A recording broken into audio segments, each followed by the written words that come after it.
Tôi nhận thấy rằng hầu hết tất cả những người thực hành máy học thực sự giỏi đều có xu hướng hiểu biết rất sâu sắc về độ trịch và phương sai.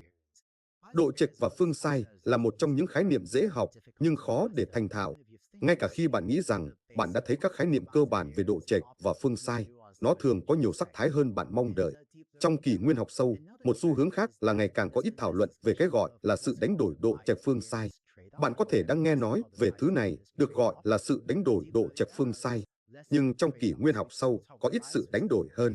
Vì vậy, chúng ta vẫn nói về độ trịch, chúng ta vẫn nói về phương sai, nhưng chúng ta chỉ nói ít hơn về sự đánh đổi độ trạch phương sai. Hãy xem điều này có nghĩa là gì. Giả sử bạn có một bộ dữ liệu trông như thế này. Nếu bạn điền một đường thẳng vào dữ liệu, có thể bạn nhận được một hồi quy logistic phù hợp với điều đó. Đây không phải là một sự phù hợp tốt với dữ liệu, và vì vậy có một nguyên nhân của độ trạch cao, hoặc chúng ta nói rằng đây là chưa khớp với dữ liệu. Ở phía đối diện, nếu bạn phù hợp với một bộ phân loại cực kỳ phức tạp, có thể là một mạng neuron sâu hoặc một mạng neuron với rất nhiều đơn vị ẩn, có thể bạn có thể phù hợp với dữ liệu một cách hoàn hảo, nhưng điều đó cũng không có vẻ là một sự phù hợp tuyệt vời. Vì vậy, đây là một bộ phân loại có phương sai cao và điều này là quá khớp với dữ liệu. Và có thể có một số bộ phân loại ở giữa với mức độ phức tạp trung bình. Bạn biết đấy, có thể phù hợp với một đường cong như thế, trông giống như một sự phù hợp hợp lý hơn nhiều với dữ liệu. Vì vậy, đó là, bạn có thể gọi đó là bạn biết đấy vừa phải không, ở đâu đó trong mỗi cây. Vì vậy, trong một ví dụ hai chiều như thế này, với chỉ hai đặc trưng, x1 và x2, bạn có thể vẽ dữ liệu và trực quan hóa độ trệch và phương sai. Trong các bài toán nhiều chiều, bạn không thể vẽ dữ liệu và trực quan hóa ranh giới quyết định. Thay vào đó, có một vài số liệu khác nhau mà chúng ta sẽ xem xét để cố gắng hiểu độ trệch và phương sai. Vì vậy, tiếp tục ví dụ của chúng ta về phân loại ảnh mèo. Trong đó là một ví dụ tích cực và đó là một ví dụ tiêu cực. Hai số chính cần xem xét để hiểu độ trệch và phương sai sẽ là lối tập huấn luyện và lối tập kiểm tra hay lối tập phát triển. Vì vậy, để tranh luận, hãy nói rằng bạn biết đấy, nhận dạng mèo và hình ảnh là điều mà mọi người có thể làm gần như hoàn hảo, phải không? Và vì vậy, giả sử lối kích thước huấn luyện của bạn là 1% và lối tập kiểm tra của bạn, vì mục đích tranh luận, hãy nói rằng đó là 11%. Vì vậy, trong ví dụ này, bạn đang làm rất tốt trên tập huấn luyện, nhưng bạn đang làm tương đối kém trên tập phát triển. Vì vậy, điều này có vẻ như bạn có thể đã quá khớp với tập huấn luyện. Bằng cách nào đó bạn không khái quát hóa tốt cho tập kiểm định chéo này của tập phát triển. Và vì vậy, nếu bạn có một ví dụ như thế này, chúng ta sẽ nói rằng điều này có phương sai cao. Vì vậy, bằng cách xem xét lối tập huấn luyện và lối tập phát triển, bạn sẽ có thể đưa ra chẩn đoán về thuật toán của bạn có phương sai cao. Bây giờ, giả sử rằng bạn đo lường tập huấn luyện và lối tập kiểm tra của bạn và bạn nhận được một kết quả khác. Giả sử rằng lối tập huấn luyện của bạn là 15%. Tôi đang viết lối tập huấn luyện của bạn ở hàng trên cùng và lối tập kiểm tra của bạn là 16%.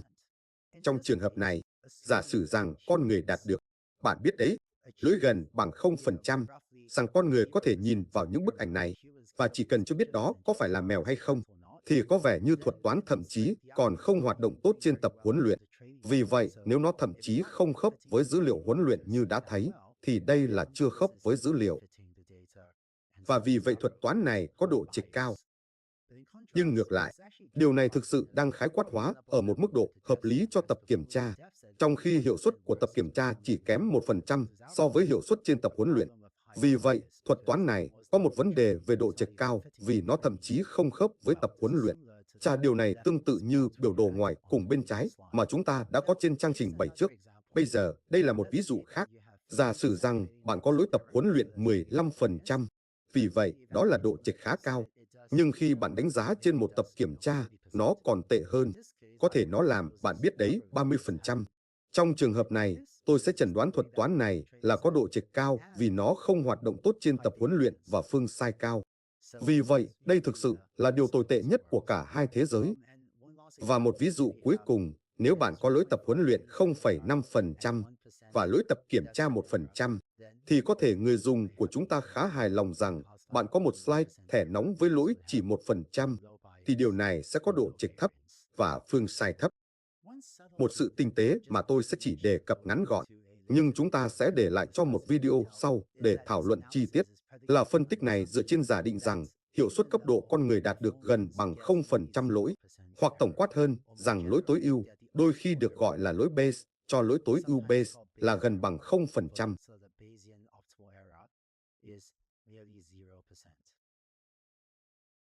Tôi không muốn đi vào chi tiết về điều này trong video cụ thể này, nhưng hóa ra nếu lỗi tối ưu hoặc lỗi cơ sở cao hơn nhiều, giả sử nó là 15%, thì nếu bạn nhìn vào bộ phân loại này, 15% thực sự là hoàn toàn hợp lý cho một tập huấn luyện, và bạn sẽ không thấy nó là độ trịch cao, và cũng có phương sai khá thấp. Vì vậy, trường hợp làm thế nào để phân tích độ trịch và phương sai khi không có bộ phân loại nào có thể làm rất tốt? Ví dụ, nếu bạn có hình ảnh thực sự mờ đề, bạn biết đấy, ngay cả một con người hoặc chỉ không có hệ thống nào có thể làm rất tốt, thì có thể lỗi Bayes cao hơn nhiều. Và sau đó có một số chi tiết về cách phân tích này sẽ thay đổi. Nhưng bỏ qua sự tinh tế này bây giờ, điều quan trọng là bằng cách xem xét lối tập huấn luyện của bạn, bạn có thể có được một ý tưởng về việc bạn đang khớp ít nhất với dữ liệu huấn luyện tốt như thế nào. Và vì vậy điều đó cho bạn biết liệu bạn có vấn đề về độ chệch hay không. Và sau đó xem xét mức độ lỗi của bạn tăng lên bao nhiêu khi bạn chuyển từ tập huấn luyện sang tập kiểm tra.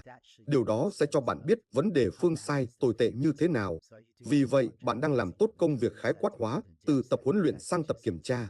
Điều đó mang lại cho bạn cảm giác về phương sai của bạn. Tất cả điều này là theo giả định rằng lỗi Bayes là khá nhỏ và tập huấn luyện và tập kiểm tra của bạn được rút ra từ cùng một phân phối. Nếu những giả định đó bị vi phạm, có một phân tích phức tạp hơn mà bạn có thể thực hiện. Chúng ta sẽ nói về điều đó trong video sau. Bây giờ, trên trang trình bày trước, bạn đã thấy độ trịch cao, phương sai cao trông như thế nào. Và tôi đoán bạn đã có cảm giác về một bộ phân loại tốt trông như thế nào. Độ trịch cao và phương sai cao trông như thế nào. Nó giống như điều tồi tệ nhất của cả hai thế giới. Vì vậy bạn nhớ chúng ta đã nói rằng một bộ phân loại như thế này, một bộ phân loại tuyến tính, có độ trịch cao vì nó chưa khớp với dữ liệu. Vì vậy đây sẽ là một bộ phân loại chủ yếu là tuyến tính và do đó chưa khớp với dữ liệu. Chúng ta đang vẽ cái này bằng màu tím. Nhưng nếu bằng cách nào đó bộ phân loại của bạn là một số điều kỳ lạ, thì nó thực sự cũng quá khớp với các phần của dữ liệu. Vì vậy, bộ phân loại mà tôi đã vẽ bằng màu tím có cả độ trịch cao và phương sai cao. Trong đó có độ trịch cao vì là một bộ phân loại chủ yếu là tuyến tính, nó không phù hợp với hình dạng đường bậc 2 này tốt. Nhưng bằng cách có quá nhiều tính linh hoạt ở giữa, bằng cách nào đó nó có được ví dụ này và ví dụ này cũng quá khớp với hai ví dụ đó. Vì vậy, bộ phân loại này có độ trịch cao vì nó chủ yếu là tuyến tính, nhưng bạn cần có thể là một hàm đường cong, một hàm bậc 2. Và nó có phương sai cao vì nó có quá nhiều tính linh hoạt để phù hợp với hai nhãn sai, mặc dù rất nhiều ví dụ ở giữa. Trong trường hợp điều này có vẻ gượng gạo, thì ví dụ này hơi gượng gạo trong hai chiều, nhưng với đầu vào chiều rất cao. Bạn thực sự có được những thứ có độ trịch cao ở một số vùng và phương sai cao ở một số vùng. Và vì vậy, có thể nhận được những đường giao nhau như thế này trong các đầu vào chiều cao có vẻ ít gượng gạo hơn. Vì vậy, để tóm tắt, bạn đã thấy cách xem xét lỗi của thuật toán trên tập huấn luyện và lỗi của thuật toán trên tập kiểm tra. Bạn có thể cố gắng chẩn đoán xem nó có vấn đề về độ trịch cao hay phương sai cao, hoặc có thể cả hai, hoặc có thể không. Và tùy thuộc vào việc thuật toán của bạn có bị độ trịch hay phương sai hay không, hóa ra có những thứ khác nhau mà bạn có thể thử. Vì vậy, trong video tiếp theo, tôi muốn trình bày cho bạn cái mà tôi gọi là công thức cơ bản cho máy học cho phép bạn cố gắng cải thiện thuật toán của mình một cách có hệ thống hơn, tùy thuộc vào việc nó có vấn đề về độ trịch cao